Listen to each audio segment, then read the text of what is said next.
You know, it's interesting. To agree with the disagreement is something that is uniquely agreeing. And I think, honestly, like, now that we really drill down on it, I think we're in agreement. Agreed.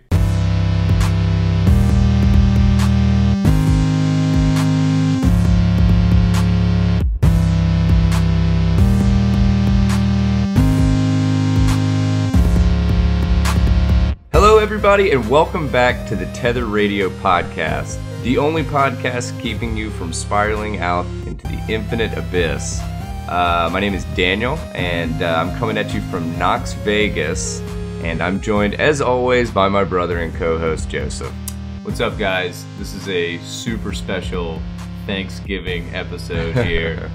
We've been celebrating vigorously in Knoxville with the folks, and Daniel and I are in the same studio. Oh yeah, in stereo. Studio in stereo. This is totally true. So this is episode 25, and we're gonna cover some serious ground here. So, dude, your week was pretty good. I know that we typically get into that. Yeah, for sure. It was good. I was trying to think of if I had any big happenings. Dealing with the first sinus infection with our kid, which is has tested my parental patience to the nth degree, but it's cool. He's on the mend, and yeah, we just got the 8 Harry Potter movies on Blu-ray in the mail today, so I know what my afternoon's gonna be like. Jesus Christ. A lot of Harry Potter. But how about you, man? Yeah, good. All is good. Just doing the damn thing week to week. 2018 was a slick willy of a year. So, Thank God it's coming to a close. Yeah. So anyway, amped about 2019. It's going to be good. And yeah, man, let's get on with it. So I know that you know, some people say when you fall down, they say, "Hey, get back on the horse." I don't think this is necessarily what they meant. Yeah. And others you'll say, like, I don't know if I want to do that. And they'll say, pony up. But what's going on down here in Florida with this fucking rock and roll Chad son of a bitch? So yeah, this guy down in Florida, we pulled this from the local 10 News, an ABC affiliate down in Florida. And the title of the article was "Florida Man Confesses to Having Sex with Miniature Pony, Deputies Say." So, yeah, dude, a guy in Marion County apparently was arrested for after he confessed to deputies that he was having sex with a miniature pony. So, dude's 21 years old. And he faces 4 counts of bestiality and sexual contact with an animal. You know, Tether Radio was this podcast was created to help keep the masses grounded, and apparently he's not a listener. So yeah, man. I mean, it's I don't know. Like in the article, I just scanned it. Because, you know, when you send these over, we scan them. But it says, so first of all, the pony's name is Jackie G. Jackie G. And this guy, he wore a rubber when he was banging this thing because he didn't want to get a disease. And then he told the deputies that he was sorry, he knew it was wrong, but he was a sick man. So it sounds like this guy just, like, you know, buckled like a toothpick under pressure here. You know, they were like, "We saw you blowing Frankie G up, Jackie G," and he didn't disagree with that. So. Yeah, well, and the, you know, of course, with any of these articles, the lead articles for Tether, you always have to dip down into the comments a little bit and see what people think about the story. Yeah, the number one comment, which I think is pretty funny. It's from Leisure Muffin. To be fair, look at that pony. It's practically begging for it with that sexy haircut. Dude, it's so fucked up. Man, it's so fucked up. So incredible.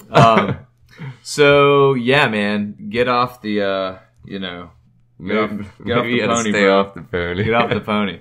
Okay, so we're gonna pivot over here to an article that I sent you, Daniel. Yeah. A little bit earlier in the week from the Electronic Frontier Foundation. Title of the article is "Data Driven: Explore how cops are collecting and sharing our travel patterns using automated license plate readers," which are short for, the acronym is ALPR, as you know, most of these silly things have, most things to do with the surveillance state have nice little acronyms, so you can easily remember them when they're marching you into the forced work camp. But anyway, so I'll just give you kind of a brief rundown of what ALPR is. And thought it would be an interesting thing to chat about here because so many people are on the road for Thanksgiving and for the holidays. Yeah. So ALPR is an acronym for Automated License Plate Readers. And there is a company by the name of... hang on just a second. I had this pulled up and... Anyway, I'll come back to that. I'll come back to that. No, it's the manufacturer of this technology. Gotcha. But so there is a company that provides this ALPR system. They're called Vigilant Solutions, right? I looked up Vigilant Solutions. It's a guy who is ex-Navy, came back, started working in security generally, founded this company. And they do a wide variety of things. They do facial recognition technology and many other things that kind of facilitate the general ability of the government to check on you and your shit. And so ALPR is a system where, in a nutshell, law enforcement agencies around the U.S., many of them, over 800 in fact, are taking pictures, unceremoniously taking photos of your license plate. And so this might be, they may be pulling this information from cop cars that are just like circling any given area. They might be pulling this information from, like mounted cameras at red lights. So these are just, literally cameras that are observing traffic, right? Observing traffic stops, observing, cops have to run their cameras in their cars. So those cameras as well. And they're pulling this license plate information. They're pushing it up into a database. So is this kind of, extrapolating out from the, and I don't know if you know this or not, but is this kind of extrapolating out from like the speed cameras that are at like intersections and stuff? So I don't know that they're directly connected, but the way to think about it would be, in the research that I did, the way to think about it would be that, because there was kind of a legal dust up with the red light cameras because, they don't actually have authority to enforce. Well, they do. Right? Well, here's what they do. They'll take a picture of you going through the red light. Yeah. I was a victim of those. And got a fat ass ticket in Northern California. But they'll take a photo of you doing whatever it is that you did wrong. And they'll just automatically send you a bill.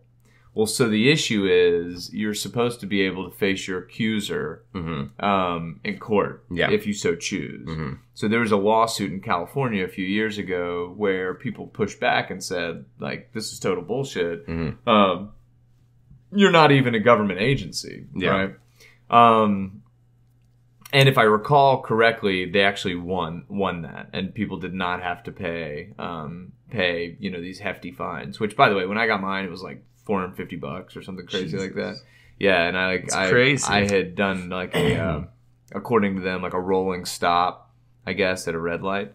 So anyway, this Vigilant Solutions, they offer this software up, and all these agencies use it, and they push.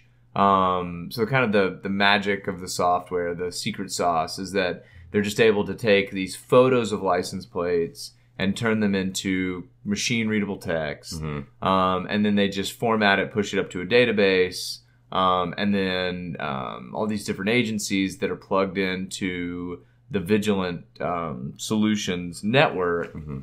I mean, that's is about as fucking dystopian as you can get. The Vigilant Solutions network. I mean, it literally sounds like something out of RoboCop. But then they have access to this database, which is accruing new info in real time, and they could say Daniel's wanted for a bench warrant in Oregon. His license plate just popped up in Indiana. You know, so are these private agencies, I guess, or no. These are public agencies. But what do you mean by private agencies? Well, like, is a mall cop doing this type thing? Well, no. I mean, I guess it's just. I mean, is this basically? Is the government? You know, is this a federal or like? Right. You know. Right. So the agencies that are using this tech are local, federal, local, state, and federal agencies. Okay. And so anybody, this is where this gets fucked, right? Yeah.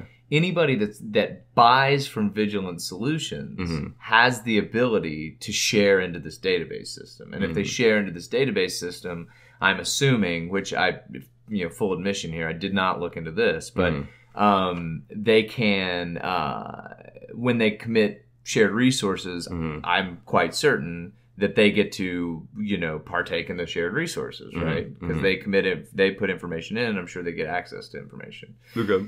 And so that's the idea, is that as you move around the country or move from, jurisdiction to jurisdiction, you're basically being geotagged, and anybody that is running Vigilant Solutions. Yeah, absolutely.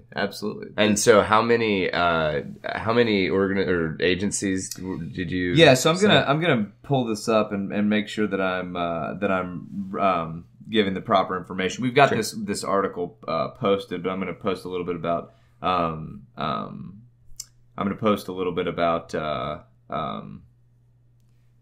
Vigilant Solutions in our show notes as well. Okay.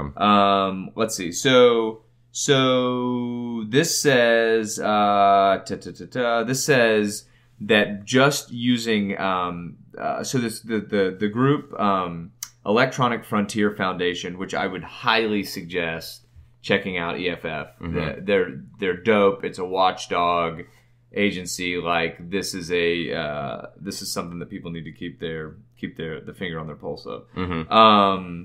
So they looked at I misspoke. I said 800 agencies. That is actually not what I meant. So let me read directly from this article, okay?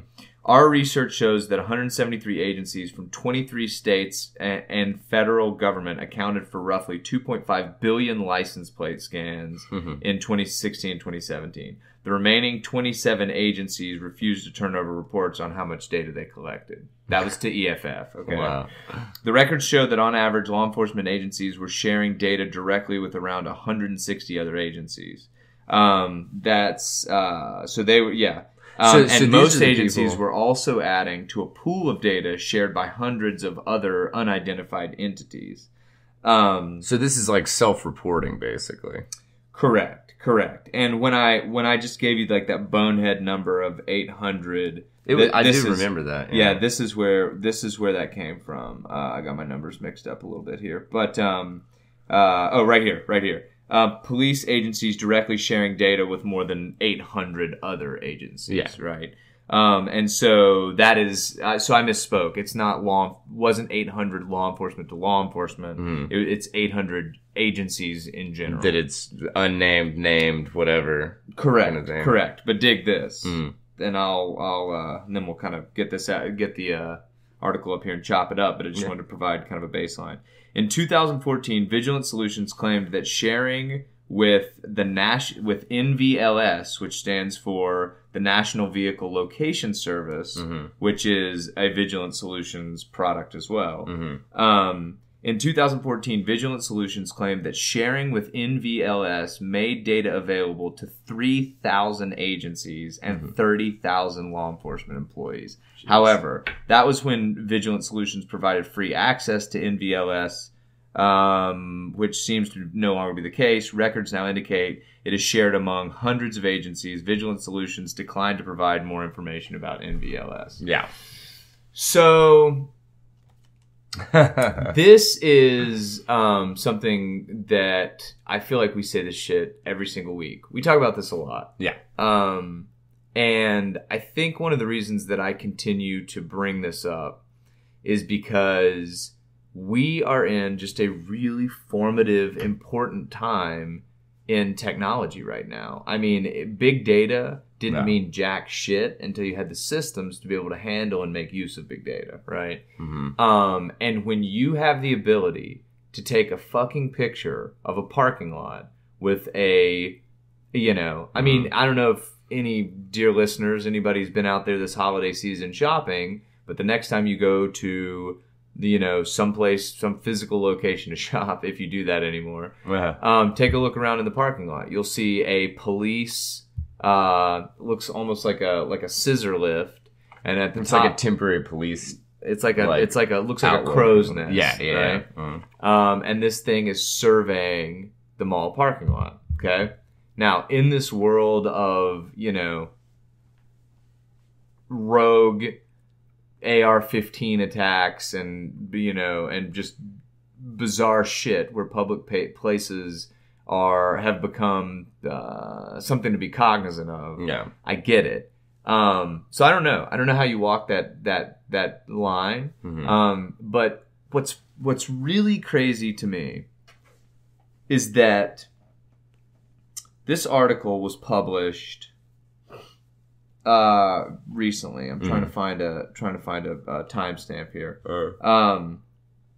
And like, you just don't see this. This is not out there, right? It's just not getting any kind of coverage, kind of thing. It just seems very I don't know. I mean, not to put on the tinfoil hat or anything, but like, it seems like, I don't know, people would be more apt to talk about it if there wasn't something to hide, or not something to hide necessarily, but it's just like, I feel like the vast majority of people would not be comfortable knowing that this is happening. Right, but it's like we were talking about this morning. So Daniel and I were eating breakfast this morning and chatting about this briefly. And what was the comment you made? Do you remember? When I was like, yeah, they're like filming your license plates or whatever, and you said, and then I read a quote from the article that said, but they're not doing anything with the data. Yeah, they're not doing, the data is not being used until the data is being used, kind of thing. Right. And it's like, it's one of those things that if they already have the data, then all they've got to do is basically, get some backstep into being able to use it, kind of thing. Right. It's like, oh, well, we're already gathering all of this. We just don't really know what we want to do or how we want to use it yet. And so what they say is, but we're not doing anything with it. Yeah. And then you say, I don't care. Yeah. I don't want you to have it. Yeah. And then they say, well, if you're not doing anything wrong, why do you even care? Why do you care? Yeah. And so when I say they and whatever, like, I'm a huge proponent of tech. I'm a huge proponent of surveillance tech. Yeah. Believe it or not. Like, there is no way to keep a populace, like, I don't want my wife or my parents or my brother to get fucking blown up at a mall. Yeah. Like, obviously. And if there are precautions that can be taken or procedure that's set up to aid in that, in discovering a threat so that doesn't happen, dude, I'm all ears. Like, I am completely comfortable with going to a concert and emptying my pockets before I go into the concert. Yeah. 100%. Yeah. Right? Like, and I am totally comfortable with them saying no backpacks. I'm completely comfortable with at a concert venue, armed guards being outside. I mean, the last one I went to at the gosh, totally blanked out. Not the Forum, but a venue on Sunset. Damn, I'm drawing a total blank. But I went and saw. When was this? Well, Martha and I went and saw Death Grips. Okay, gotcha. And anyway, Anyway, whatever. That doesn't matter. But we went to a well-known venue in the middle of Hollywood, and huge lines. Everything was backed up. You had to go through metal detectors, whatever. Dude, I'm cool with that. Yeah. Right? Like I wish it wasn't the case. I wish everything was, could be like Woodstock, but that's not fucking reality. Yeah.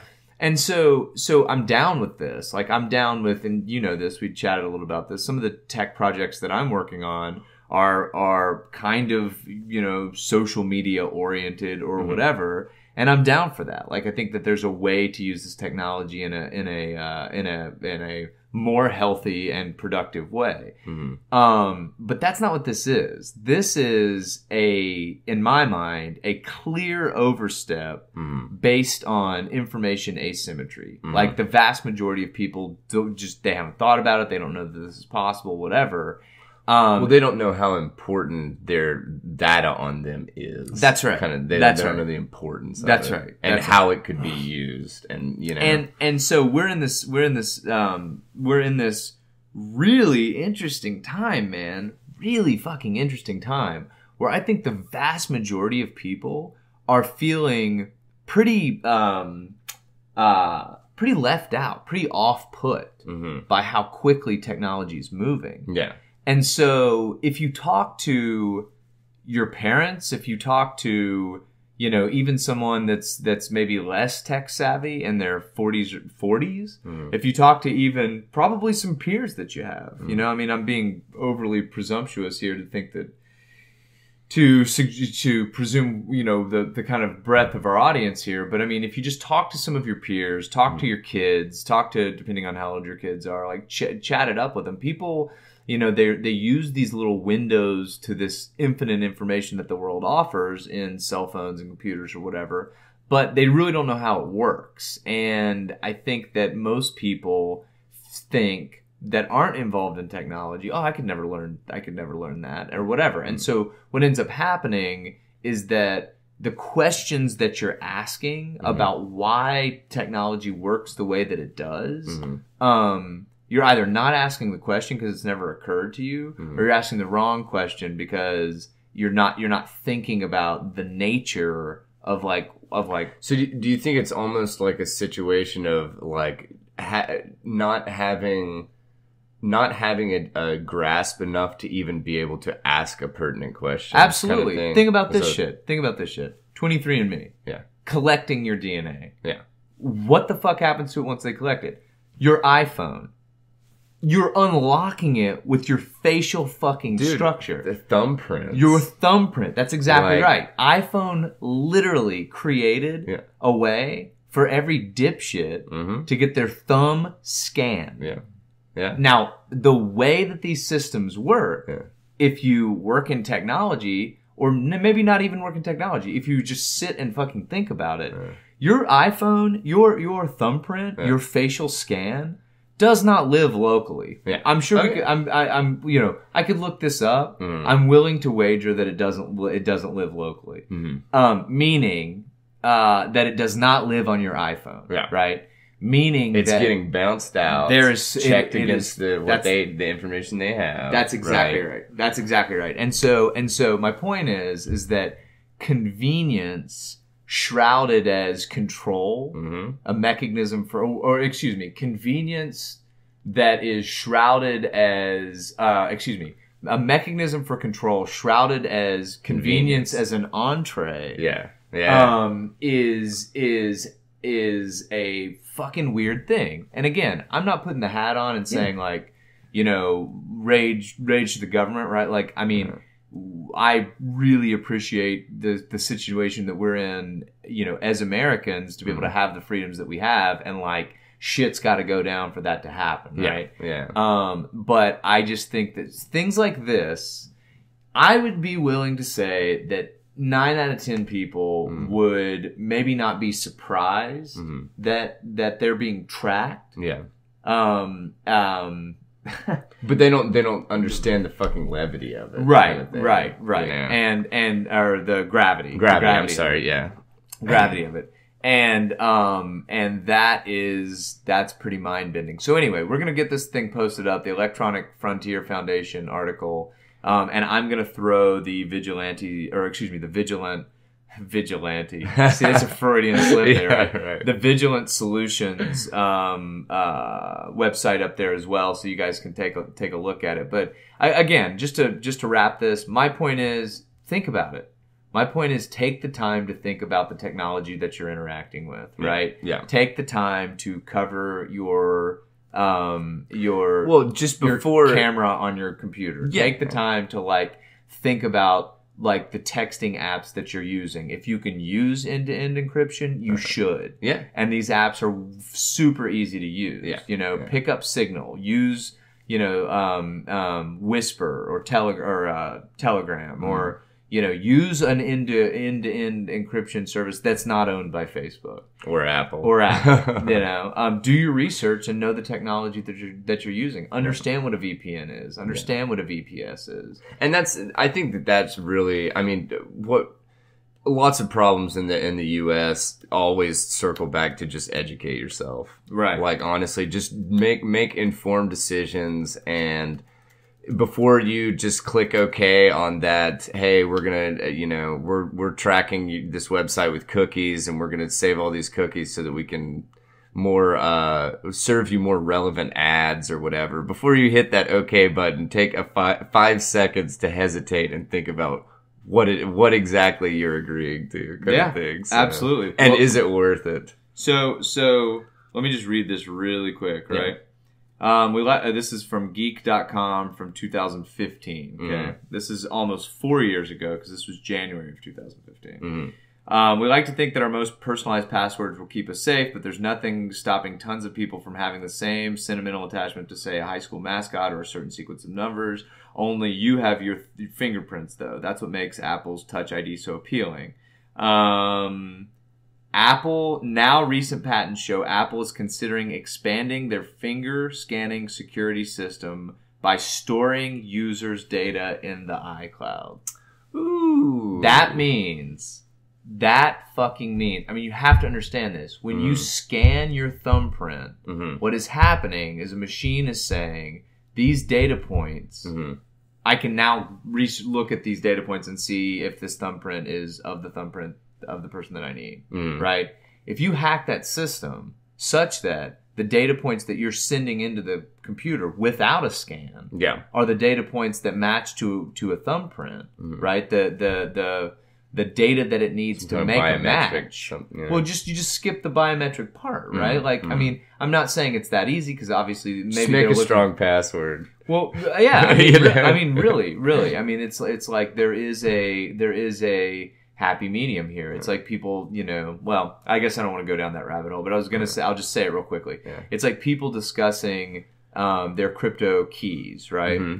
So you have 20 random words that are generated, and these random words you can use to recover, the master key to your private key to a crypto wallet or something like that, right? Well, if you look at how hard it is to break different passwords, an insanely secure password could be a 20-word sentence with a couple of random characters and little squelches, randomly placed throughout the thing. Like that is, and there are actually websites out there. Did you know this? That you can like type a password in and it'll tell you how long it would take to break it. Oh, wow. No, and so cool. it's something, I forget what the sweet spot is, but it's like 10 words or 12 words or something like that, with random characters in between, would take like 10,000 years to crack. Yeah. So I think, if I'm remembering correctly, I think this website tells you a variety of ways of cracking, but like brute force is one where they're just trying password after password. Yeah.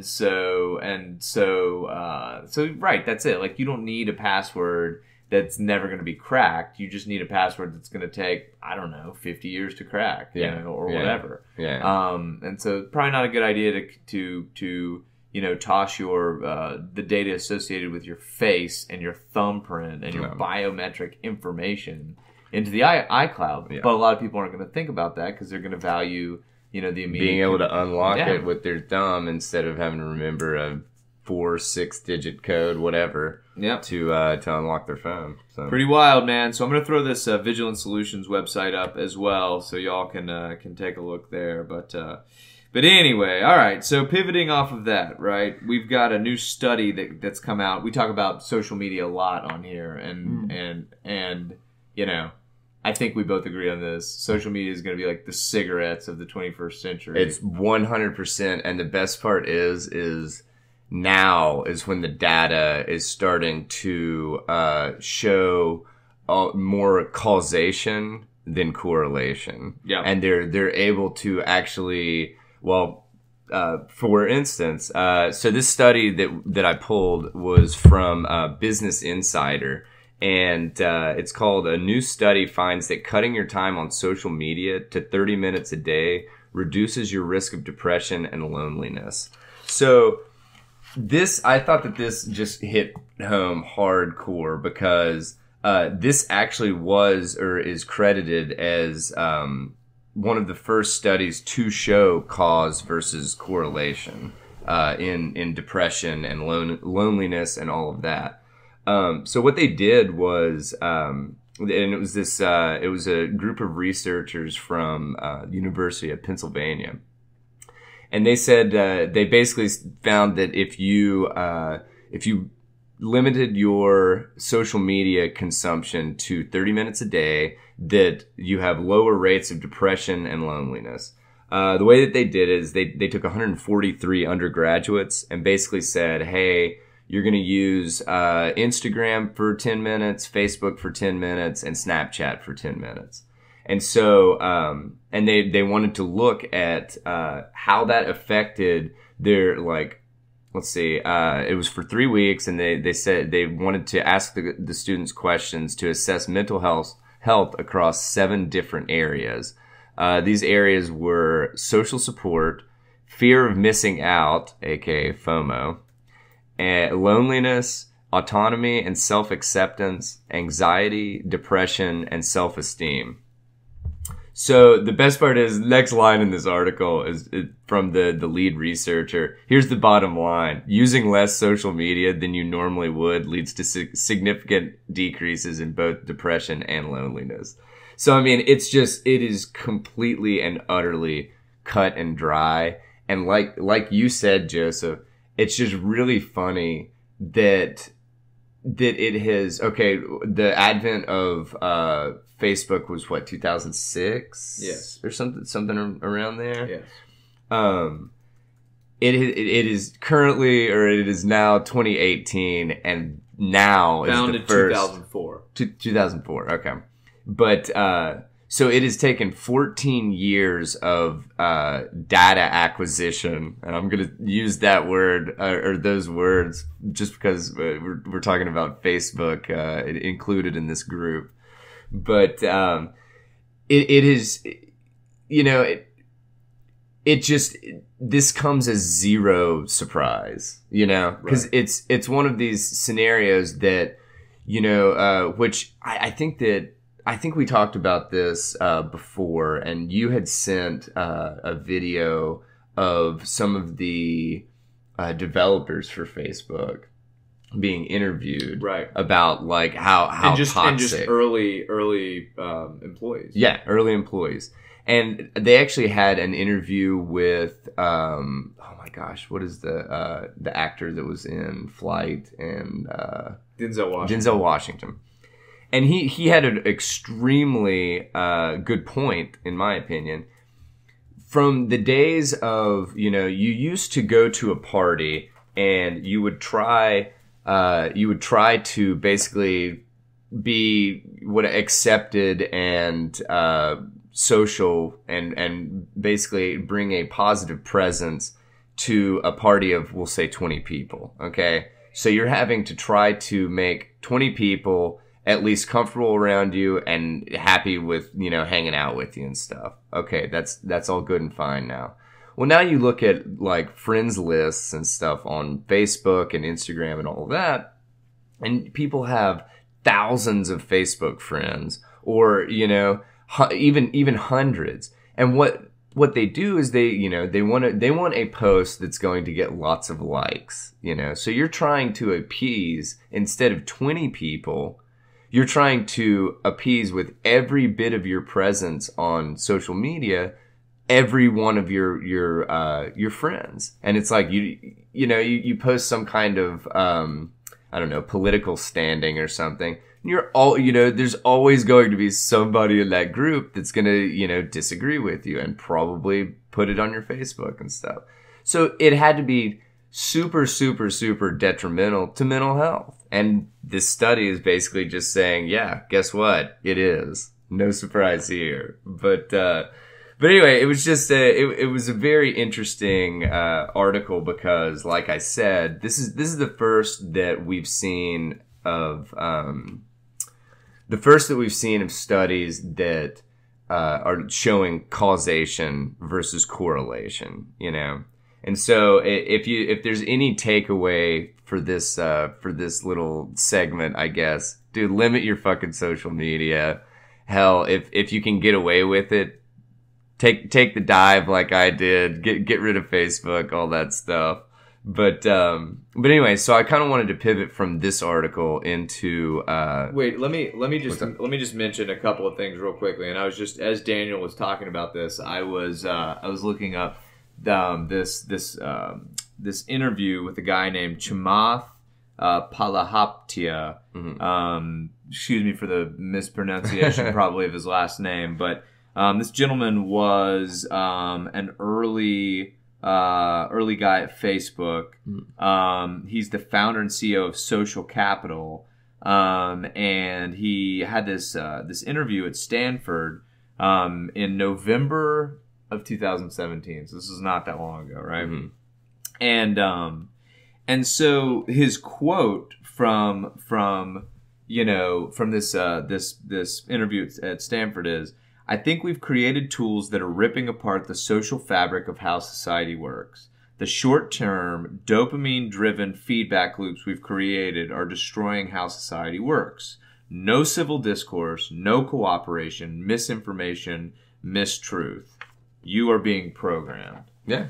So I'm going to put the 4-minute version of this, but for those that seek context, which you should, and if you have a little bit of time to watch the longer form interview, do it. It's about 56 minutes, but if you put it on 2x on Facebook, you can get through it pretty quickly. Or excuse me, on YouTube, you can get through it pretty quickly.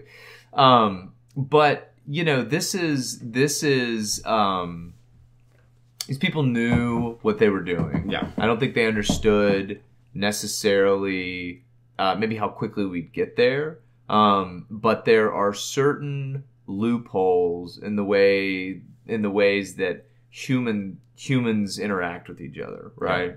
Yeah. The need for acceptance, you just mentioned, a little bit about that. And so these social networks, things like fucking infinite scroll, man, where you cannot stop scrolling. Like it goes on forever. The goal of these technologies are to keep you engaged as long as possible. And that buzzword, hardcore fucking buzzword, engagement. And to your detriment. Yeah. Yeah. And I think you were even telling me about an article that you'd read recently about so I think we actually covered it last week. Let me just take a real quick look. Yeah. So just to kind of give a shout out back to this article from last week about early Instagram employees basically saying, dude, it's like a drug that doesn't get people high anymore because, and so it's like chasing the dragon kind of thing. And I'll just read this real quick quote. Let's see, where was that? Where is that? Because it was great. Well, we can summarize. Yeah, here we go. She said, and it was this lady that had left Instagram, Bailey Richardson, and they interviewed a group, including her. The Washington Post did.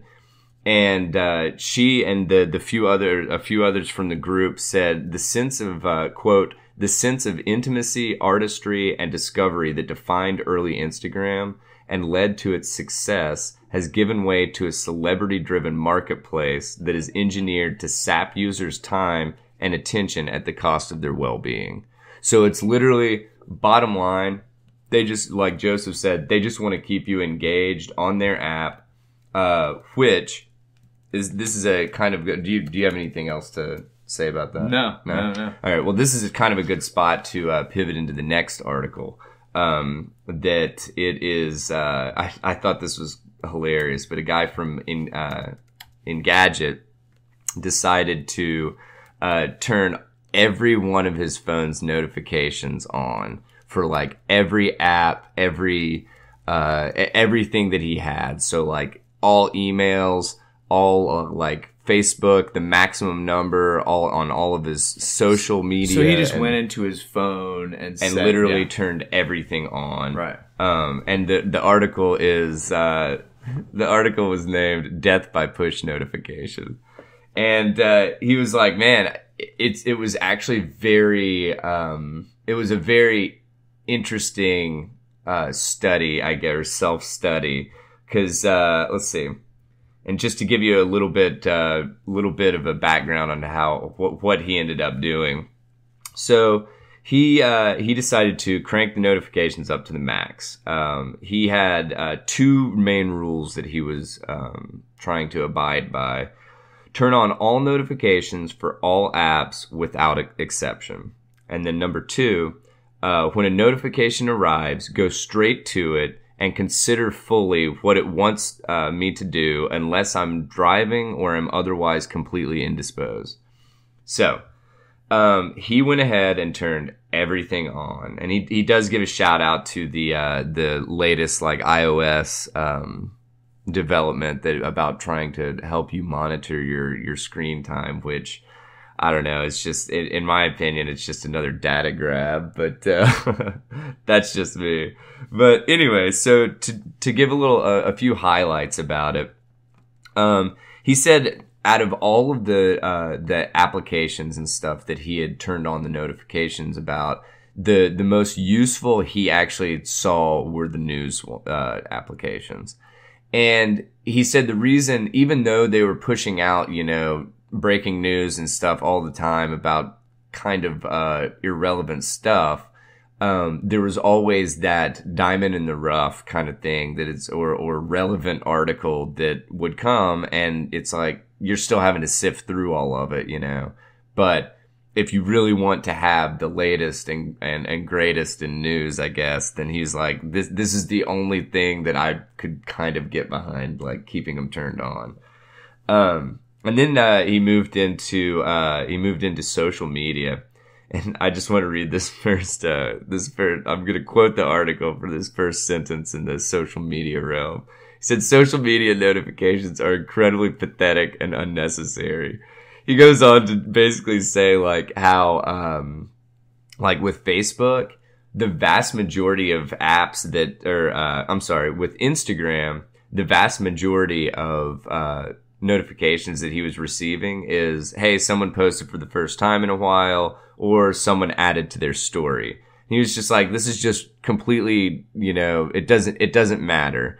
Normally with social media, it doesn't matter about keeping up with your friends and, to the point of obsession kind of thing. Mm-hmm. Even though that's kind of what and they being the social media platform developers, they've kind of, I guess, painted society into a corner that it's like, no, you want to know what your friends are doing constantly. And, without any kind of, not hesitancy, but just without any kind of delay or anything. But, so yeah, he was basically just saying that, actually, surprisingly enough, the main offender is not one of it is a big social media platform, but it's not one of the big, which I would say the big maybe 3, Facebook, Twitter, and Instagram. Mm-hmm. I'm sure Snapchat's real close behind, but he said that TikTok, which, are you familiar with TikTok? Mm-hmm. Mm-hmm. So TikTok is like kind of, it was described in this article as something like Vine meets Musical.ly or whatever, Yeah. music.ly or whatever that was. I can't remember what that was called. But anyway, it was one of these things that it was pushing out notifications, like 8 notifications a day or something like that. And it was just, it's like videos of, I think he said a rapping granny or something like that. Which, just completely irrelevant. But another big offender, which he was talking about, was the Nextdoor app. Mm-hmm. Do you have Nextdoor? I don't, but it's for neighborhoods or whatever. Yeah. So I signed up for it when we moved here, just because I thought it was going to be more useful than it actually ended up being. Because some of Megan's family has it in Colorado, and they were saying that like people would put like free stuff on there that you could just come pick up or whatever. Okay. And so kind of like a Craigslist, but just confined to one area. But apparently they have a function in that you can push out to your network an emergency notification for kind of whatever reason you want to. Okay. And it literally pushes a notification to everybody in your network. And that was what this dude during the 3 weeks or whatever that he was doing this, somebody used that because they lost their car keys. And so they push out an emergency notification to everybody in their area. And he was like, I'm sure it's not as bad as like the Amber Alert, stuff or like the National Weather Service stuff. But like, he was like, it was a very, very loud notification, and you can't opt out of it kind of thing. So it's interesting to me that we've just gotten so far away from asking like, what's the purpose of these in the beginning? Yeah. Right? Like what, or even why does my attention need to be paid to your application right now? Right. Because that's what a notification. That's right. Right. And I think we've actually covered this in this podcast a little bit earlier in the year, but talking about how, second and third orders are harder to conceptualize, right? For most people. So, somebody cuts me off and I'm pissed. And I want to. My gut reaction is maybe to zoom up in front of them and like flip them off or whatever. Mm-hmm. It takes more of a cognitive load, and oftentimes people don't go this far as to think like, well, maybe I shouldn't do that because maybe they have a gun, or maybe somebody who exhibits fucking insane driving behavior maybe is crazy. And I should just let a line. Yeah, go. And it's just, and so my point is like, when you get away from questioning assumptions in anything that you do, it's bad news. Mm-hmm. So, and I'm saying like, there is nothing in your life that and this is one person's opinion here, but there's nothing in your life that doesn't warrant going back and questioning why you did it in the first place. Yeah. I mean, anything, right? And that's like saying like, even, I'm married, right? Like saying like, what was at what point, like when life like gets in the way and things are fucked, and you're like, maybe you have an argument about something that's silly, like getting back to the reason that you did something in the first place, the moment when you were like, this thing is so compelling, it's like bringing me to action. Yeah. And I think this shit is like, you know what? Probably warrants like a deeper dive. But think about that, right? Like if it's human nature to not cancel the magazine subscription because it's a pain in the ass, right? And if magazine companies have taken advantage of that for years, right? Yeah. And cable companies had taken advantage of that for years. They're taking advantage of the inaction to continue to siphon money. Mm-hmm. But what if the goal is something a little bit more insidious, right? Mm-hmm. What if these companies are taking advantage of the inaction to burrow deeper into like the way that you fucking like your worldview, to make sure that you cannot extract, what they're doing. And like, maybe some people are listening to this and shaking their heads or whatever, and that's fine. Yeah. But you are a fucking crazy person if you think that Facebook wants what's best for you. Oh yeah, You are these companies, dude. Do not give a fuck. Hard stop. Yeah. They do not fucking care. I mean, what was that Zuckerberg quote? You know, Yeah, it's just like fuck them. They're just idiots or some shit. You know, I can't remember. I'm paraphrasing. But. Yeah. Well, I mean, that's this Chamath guy who was the the guy at Facebook that was talking about the evil of Facebook and how and how far away or how Facebook has just been so detrimental. I mean, dude, I'm telling you guys, watch this interview, right? Yeah. It's got 1.2 million views. It should have 10 times. It should have 1.2 billion. Yeah, views. I mean, because it gets into details around the way that these early executives, early business leaders at one of the most influential businesses that we've seen, dude, in the 19th and 20th and 21st century. 21st century, but has had an impact that is on par with with some of the biggest businesses in the history of the world, right? Yeah. And he is saying that from the get-go, like, they knew that it wasn't right. Yeah. And they did it anyway, right? Yeah. But in those interviews that I was talking about earlier with like you said, the early employees of Facebook and stuff, they knew it wasn't right, but they didn't know exactly how detrimental it could be, right? And they didn't care. Yeah, because as long as it was successful, that's right. So what you better fucking hope is that people that are messing with AI don't see the world the same way. Yeah, because unlike an atomic bomb, unlike Facebook, you can never reel that back in. Yeah. So For anyway. sure. I'll wrap up the rest of this one real quick. The death by push notifications. We kind of went on a little tangent, but that's cool. So moving into the last category that he had, it was basically dating apps, and the rest just kind of under the wide umbrella, I guess. He was talking about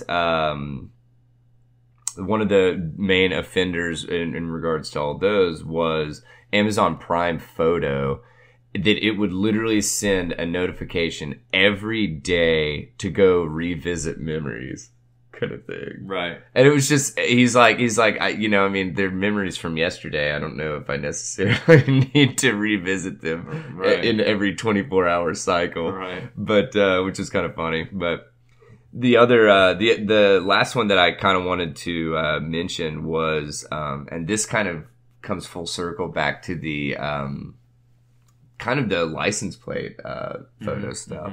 That Yelp, he was saying that Yelp was like started creeping him out because with all the notifications on, he also had location stuff on. So he said that he would go to these areas. And for instance, it said, hey, we see you're in Glendale. Have you tried the Starbucks? And it's just like, I mean, dude, that almost gives me chills. Like, but, I mean, I know it's not somebody that it's why? Like, I know it's not somebody sitting there that it's like, hey, I see that you're in, you should try out the Starbucks. Right. I just know that it's also the amount of information for them to receive in order to be able to say, hey, he's in this area.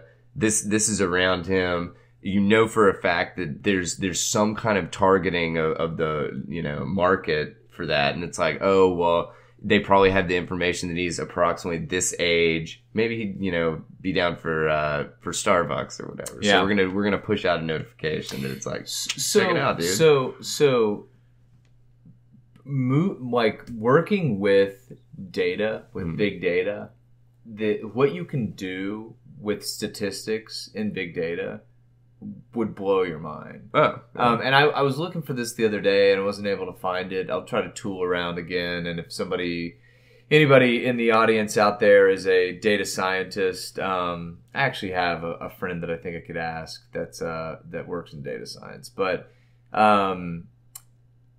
long, drawn out conversation, very short. With a teeny tiny amount of information, you can derive a lot. Yeah. It was like the DNA stuff that we were talking about. Yes. And with a very, very small amount of, like, if you know where 2% of people are, you can figure out where the majority of other people are. Yeah. Right? Yeah. Just based on, roads and based on available information. Yeah. Malls and, movie theaters and shopping centers and whatever. And so it's really that the thing that blows my mind is that this is an article that you're reading and you are, I've known you for a while, you're a fairly rational guy. And you're like, I really don't like the way that feels, right? But you and I regularly have microphones, live fucking mics in our houses. Yeah. If you have a smartphone, if you have a computer with a microphone, which every fucking laptop has one, and that is connected to the internet, I don't know that there's someone listening at all times, but there's a high probability that information is going somewhere. And so that's like the gray area, right? Yeah. The completely white area is the fact that Amazon is selling you a fucking Alexa for $19. True, this is happening. Yeah. And people are like, "Oh shit, what a good deal! I'm gonna put one in every room. What a good deal on Alexa! Yeah. I have got to grab one of these fucking things, and because it's such a great deal." They are giving. I mean, they would. Oh yeah, they're called dots and echoes. Dots and echoes. Yeah. Okay. Excuse me. Alexa's the AI. The AI or whatever. The personal system. Yeah. They would happily give you that shit. Yeah. They would happily pay you to take it. So therein is the ruse, dude. People have gotten to the point where they are fucking paying to be spied on. And they're happy to do it because it's a great fucking deal. Yeah. I mean, dude, this is a deal with the fucking devil. I'm telling you, man. Well, and it was, and I sound like a crazy fucking person saying this, but it is not to me. But it is to not inspect this is crazy. Last thing here, if you have an opportunity, go and sign up or act like you're going to sign up or what the fuck ever for an app that necessitates a big ass user agreement and read through it. Crack a beer and read through the whole fucking thing. What you give away will shock you. Yeah. And you do it every day and you never read anything about it. Yep. I definitely would be one of those people of that just hits I agree. Just get me to my fucking iTunes library. Yeah. Yeah. But, and I guess actually I lied. I am going to mention one last one. He was talking about the app Bumble, which I'm actually not that familiar with and I probably should have looked into a little bit more. But, he said that, when he's stopped opening the app much, that it changed the style of notifications that he was getting to the point to where, and I'm just gonna read verbatim a couple of them. Let's see. It says, really want to match with them. Tap the yellow heart at the end of their bio to super swipe and show your interest. And then the next one was, hey Zach, it's been a minute. Come back to Bumble and check out all the fresh faces. They're really cute. And then the last one was, we know you're out there killing it, so you deserve a date. Open Bumble now and reactivate your profile. Crazy, dude. But he was just like, dude, it switched from an app pushing out notifications to basically an app that was trying to become a lifestyle brand kind of thing. Right. Really interesting article. I would definitely recommend do it, at least blazing through it, listeners.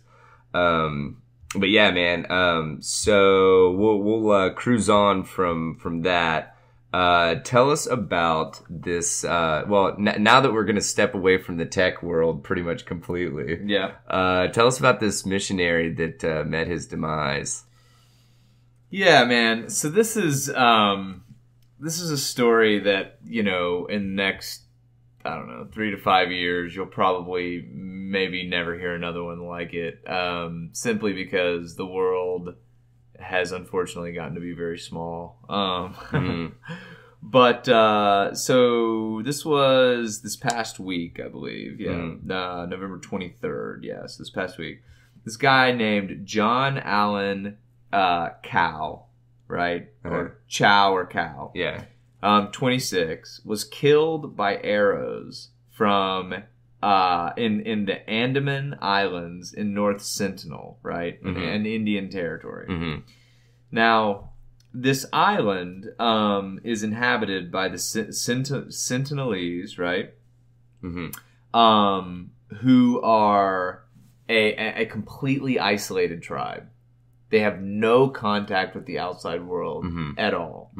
And the Indian government has made it illegal to interact with these people, right? And so this guy, who was a missionary, from Washington State, hopped out onto their beach and apparently had yelled in the past and was yelling, "My name is John, I love you, and Jesus loves you." Yeah. Okay. To which he was met with a rain of arrows that fucking ultimately killed him. Yeah. And he said in a Facebook post prior to this, he said, "You guys might think I'm crazy and all this, but I think it's worthwhile to declare Jesus to these people. God, I don't want to die," is what he says. Okay. Why does this beautiful... he also wrote in his diary, let's see. Authorities have since arrested 7 people accused of helping Cal reach the island. Cal paid the fisherman $325 to take him close to the island, and then he paddled to shore in a kayak with a Bible, gifts, and food. "Why does this beautiful place have to have so much death here?" he wrote in a diary hours before his death. "I hope this isn't one of my last notes, but if it is, to God be the glory." So, this guy's a fucking idiot. Well, it almost sounds like he wasn't really expecting to come back from it. Well, or not expecting, but like, I don't know. I don't know. I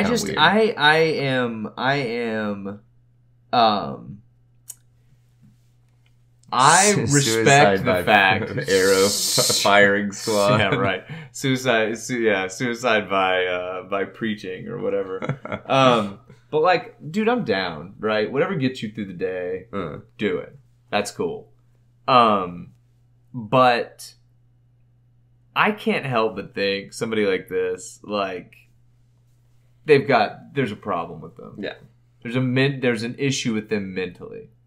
Right? Well, it's like clearly, it wasn't a super streamlined thing. He obviously had to get a decent bit of help to get to the island.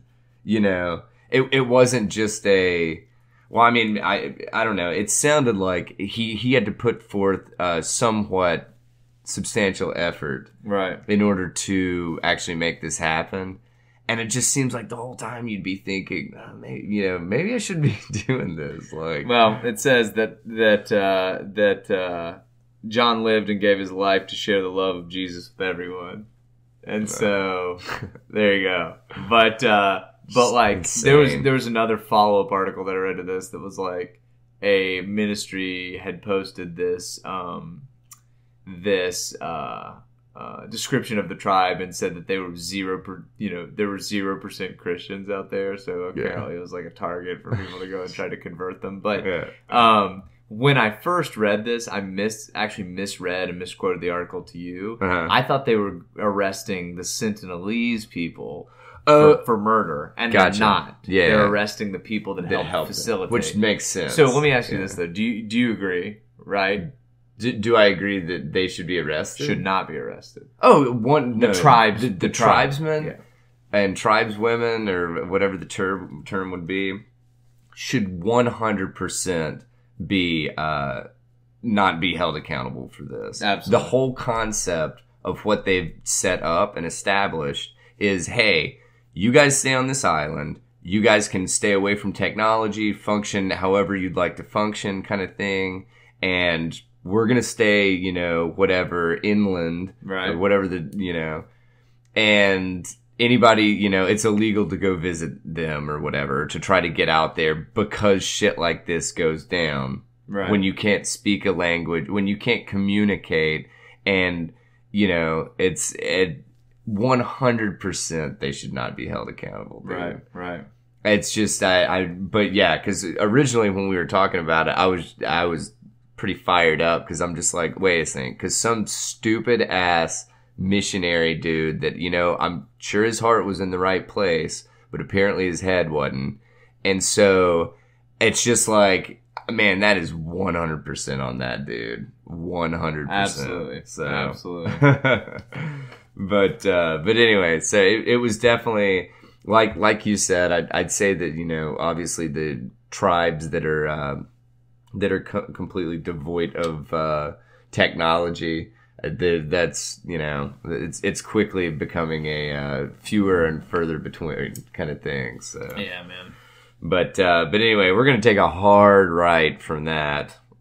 Get it? Hard right. I got you. All right, I'm in. cool. I'm in. So anyway, this article's called "Adult Furry Erotica Site Hacked."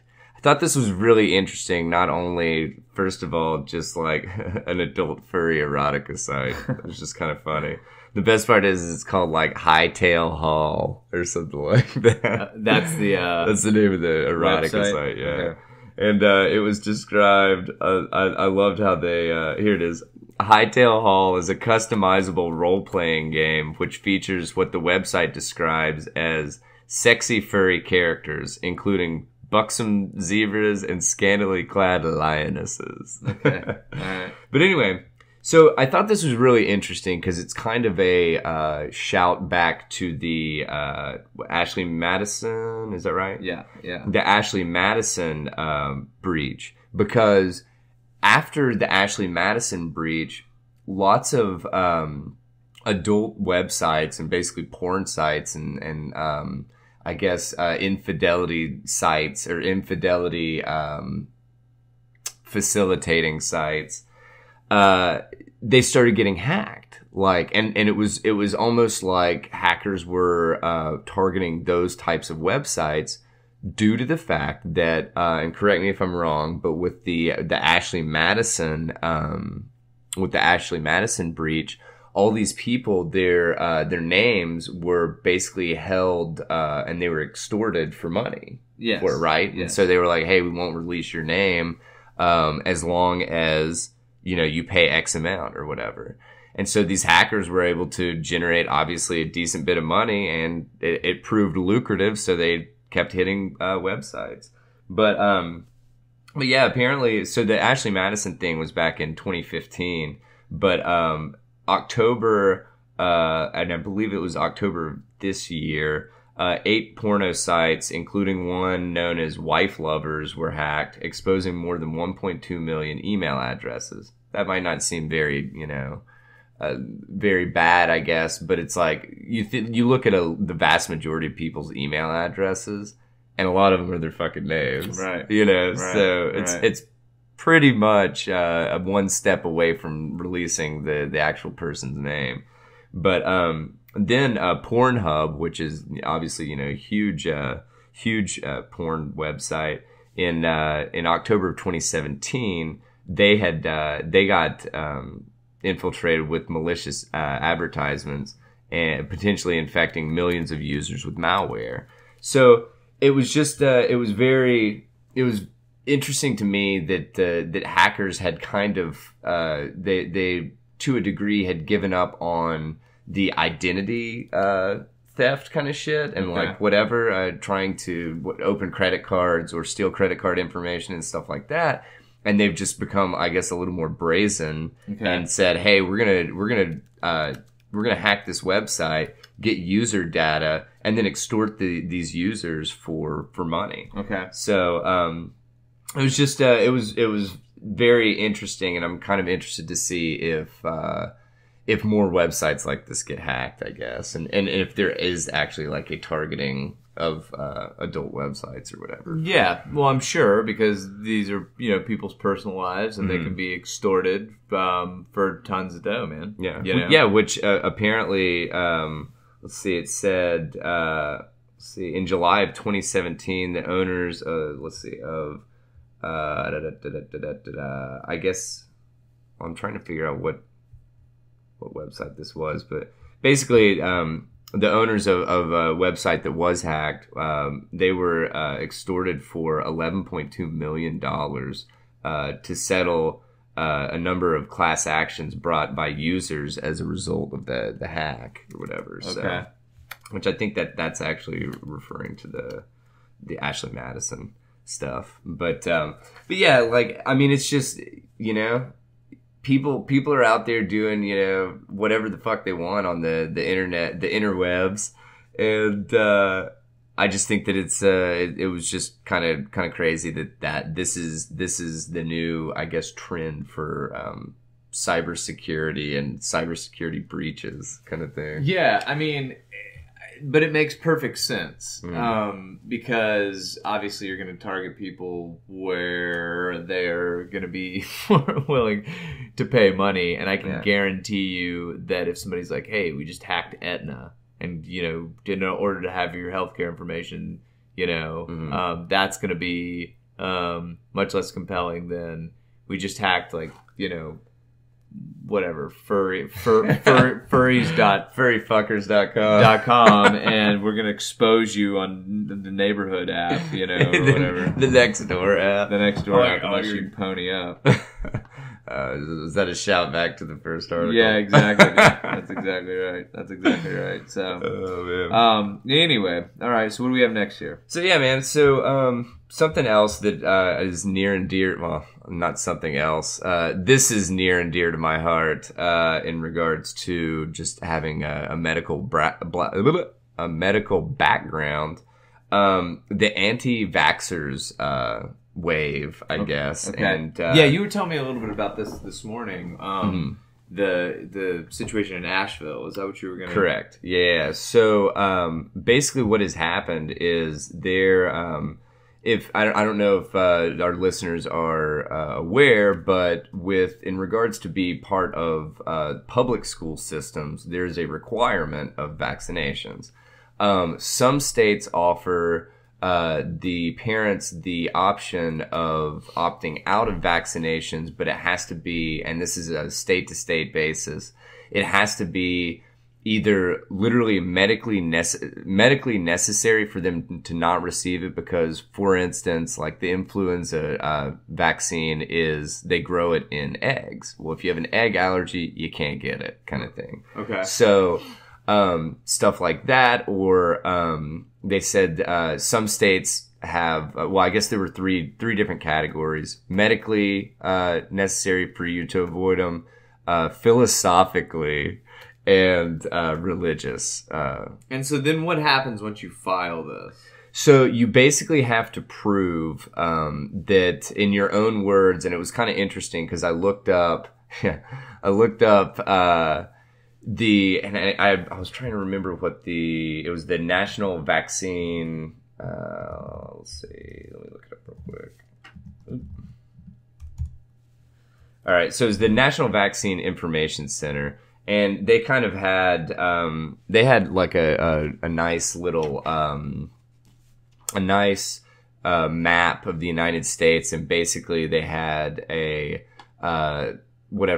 solid legend to show you state by state who you could actually, the reasons that you would be able to opt out, kind of thing, or not necessarily like the reasons, but medical, philosophical, religious, whether or not states observed a person's right to opt out, kind of thing. Okay. And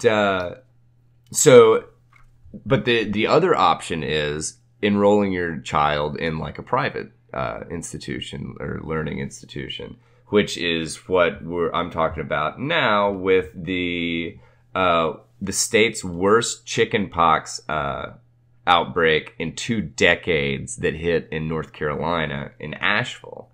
And it was the Asheville Waldorf School It serves children from nursery school to 6th grade, and they had about a dozen infections that grew to 28 by the at the beginning of the month, and then by Friday they were 36.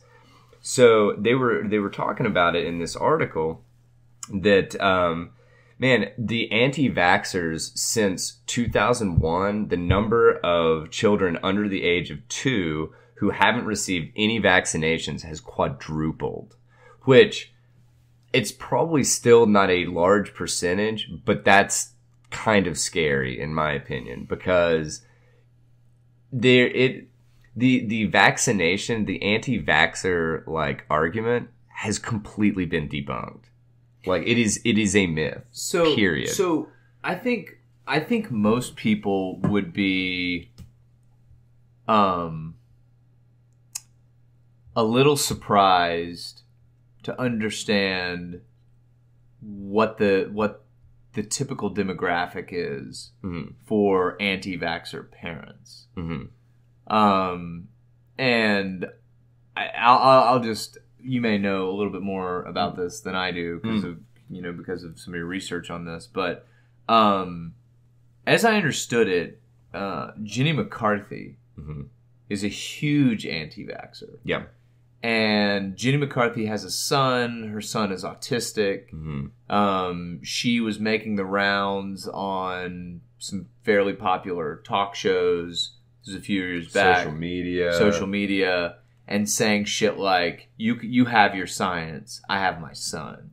Yeah. As like proof that that this vaccine had done something to her son. Yeah. Now, I haven't studied medicine. I don't know. Maybe it's possible. I mean, there are side effects and stuff that are, you're talking about fractions of a percent. Okay. Kind of thing. Sure. So we'll say 1 million people are vaccinated for measles or something like that. And out of that million, you see adverse effects in like 10. Right. You know what I'm saying? Right. So it's the benefit outweighs the risk so hardcore that it's, I mean, in the medical community, anti-vaxxers are laughable. Like, there is so much evidence that shows you are gaining so much more than you are putting at risk by receiving a vaccination. Right. That it's just, I mean, you don't even have to think about it kind of thing. Right. So, but I'm sure there are for example, people that are allergic to, let's say, vitamin C. There's someone in the world that is allergic to vitamin C. Exactly. There are people in the world that are allergic to sunlight. There are people in the world that may be allergic to water. of a certain pH balance or a certain pH level. So, I just think that was something that was really surprising to me, because ignorantly I assumed that these were people that were just ignorant to the topic. Like, I just kind of jumped to a conclusion on that, and instead what you find when you drill down is that these people are typically educated, like upper middle class, fairly educated folks that think that they are, whatever, I don't know, getting back to the roots or what the fuck ever. But I mean, so we were talking about this morning though, right? Yeah. So like, without a doubt, I don't think that I think you're going to get people. I guess first, let me finish that thought. People that are willfully ignorant, fuck them. Yeah. Agreed. Like, you have information and you say... You chose not to acknowledge it. And you say, I don't want to read about it, I don't want to believe it, I don't want to see it, I'm not going to get my kid vaccinated. Yeah. If you're responsible for an outbreak like this, dude, it should be criminal. Yeah. No, I fucking 100%, these people should have to pay a stupid fine or whatever. But the other side of this, we were talking about this morning... I don't have children, but if I did, I'd get them vaccinated, right? When it comes to my vaccinations, I get them. But if all of a sudden I had to get some implant or whatever, right? To like keep a better handle on the health of the population or whatever. You know, like, where do you draw that line? Well, and that was kind of what we were talking about over breakfast this morning. Is it's extremely difficult to draw that line, and to be honest, I don't know where you would draw the line because, you know, maybe it kind of comes full circle back to the whole data stuff. I mean, at that point, you're giving up biometric data, period.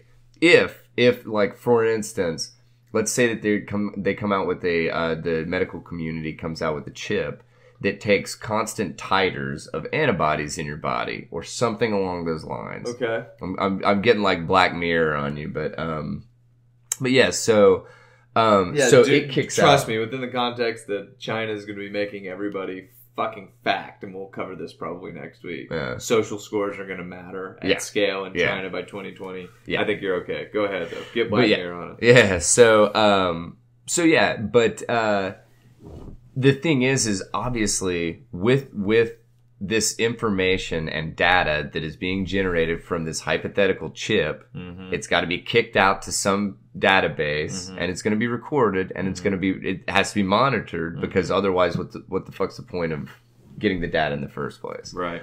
Well, then you look at, this is what they're telling you the chip is for. Okay. How do we know, and like I feel like this podcast starts with both of us putting on tinfoil hats. But, it's true though. But it's one of those things that it's like, okay, I don't do chip development, do you?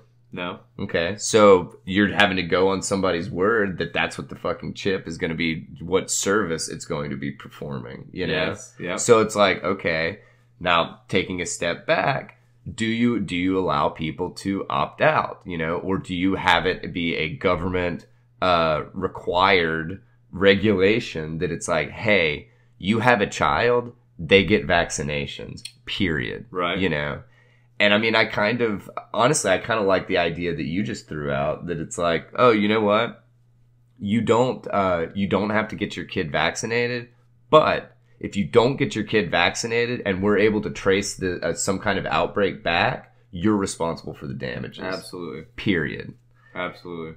So the problem is there, though, is that it's like, okay, how do you definitively say this is the source of the outbreak? I mean, I think in the same way that you detect patient zero, not to be absurd about it, but like, if I'm at this school, right, I could probably narrow it down. There are 115 cases, 110 cases, whatever that number was.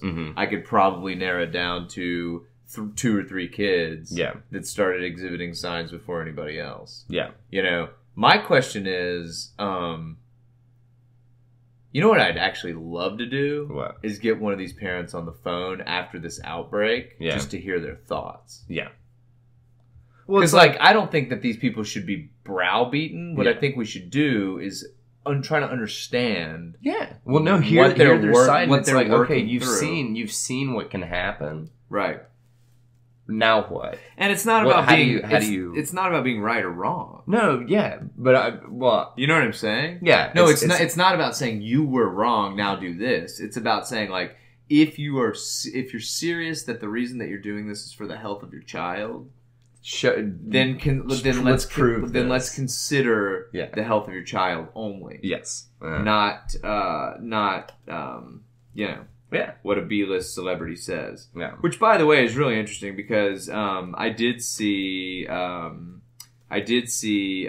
interview with a couple of medical professionals. This was maybe like 3 or 4 weeks ago, and they were talking about Jenny McCarthy being like a tipping point for the anti-vaxxer. 100%. Yeah, because you didn't hear about anti-vaxxers until she kind of came on the scene. Well, or it came on the scene in that regard, and was able to represent the movement in that way. Yeah. So that was pretty interesting. Yeah. But real quick, one last I guess stat that I wanted to throw out, because I just thought that this was pretty fucking incredible. And then we'll cruise. But in regards to influenza, the CDC released that there had been, let's see, about wait, let me make sure that I'm so in the January to February of 2018, they had almost 200 children die from influenza. Okay. Influenza should not even be, we shouldn't even be having to talk about influenza. We have so many safeguards to it, and the medical technology has gotten to the point to where people should not be dying from fucking influenza at this point. Right. Out of those almost 200 children, 80% did not, like, opted out for, out of the, or were not vaccinated despite recommendations. So, even though they were recommended and could receive the, this is not counting people that literally cannot receive the vaccination. Right. This is just saying, hey, the doc said, you need to get your kid vaccinated. And they said, no, I think we're good. Yeah.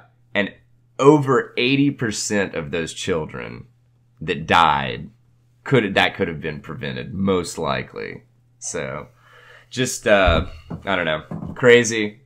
But I'll get off my anti, or I guess my pro-vaccination soapbox at this point. So. Yeah, man. Well, it's wild. I don't know. I mean, it's this kind of, I don't know. It's just it's silly not to mind science. Yeah, seriously. So coming into the home stretch here. Woo. MIT researchers create plane that flies without any moving parts. Say hello to electro-aerodynamic propulsion. Ooh. So what does this mean? So they're using this concept called ionic air, right?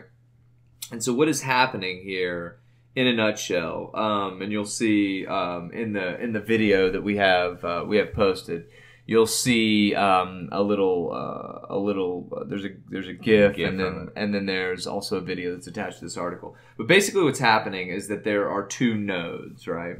And the front node is positively charging the air, right?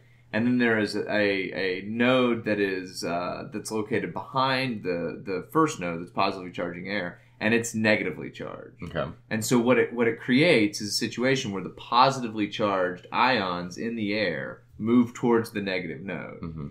And so as you do this and are able to pick up speed, you're actually able to generate an airflow that a wing can then use for lift. Yeah. So that means that this quote engine on this plane has no moving parts at all. Yeah. It literally is two nodes. You're basically subatomic like machinery. Yeah, I mean it's or not machinery but processing. It's completely crazy. Yeah. So you know, this research has a lot of runway in front of it. Pardon the pun. Yeah. It's nowhere near being ready for prime time. Yeah. But this is supposedly the first time that people have been able to use this idea of moving ionic air around to create lift in a plane. Under a plane. So what they're suggesting is that potentially in the not too distant future, you could use this kind of tech to power drones. Yeah. But look, I mean, it's important to remember that fuck's sake, man, we've only been using airplanes for a little over 100 years. Right, the Wright brothers mass-produced cars for 100. That's right. That's right. So, and now you've got autonomous driving. You've got drones. Yeah. You've got passenger planes. I mean, it's a glorious future, man. And that's I don't know. I guess that's why I love articles like this and tech like this. Abundancy will be created in the way that we wield technology, and even though we cover a lot of fucked up, I guess I'd call them cautionary tales on this podcast. Yeah. I think my biggest takeaway from working in tech and being around technology is just that it is a very hopeful future. Yeah. And just don't embrace it blindly, kind of thing, right? That's exactly right. I mean, there's a thin line between technology and magic, right? that's actually a quote, right? Mm-hmm. The nature of the quote is for science that is unexplained. Like, obviously, when science is unexplained, oftentimes it appears as magic, right? Mm-hmm. And so, anyway, there you go. Magic is just science we don't understand yet. Yeah. Yeah, there you go. So, anyway, this is a super, super cool article. Ionic air and using ionic air to drive airplanes. I thought you guys would dig. There's not a lot to it, but that's pretty much it. So, yeah. So there we go. That was episode 25 of the Tether Radio podcast. Gonna remind you of just a couple of quick plugs that we throw in at the end here. Email us. We'd love to hear from you guys. tetherradio@gmail.com. TETHERRADIO@gmail.com. On Twitter, you can find us at Tether_radio. Again, that's at Tether_radio. Instagram, same handle, at Tether_radio. Facebook, Tether Radio, all one word. And of course, hit us up for anything. You loved it, you hated it, you have a suggestion. We love any and all feedback. So this was episode 25 of the Tether Radio podcast. Thank you so much for joining. You could be spending your time in many different ways, but we appreciate your ears for an hour and 30, give or take. So thank you very much. We will see you next week. Sounds good. Take it easy, guys, and have a great week.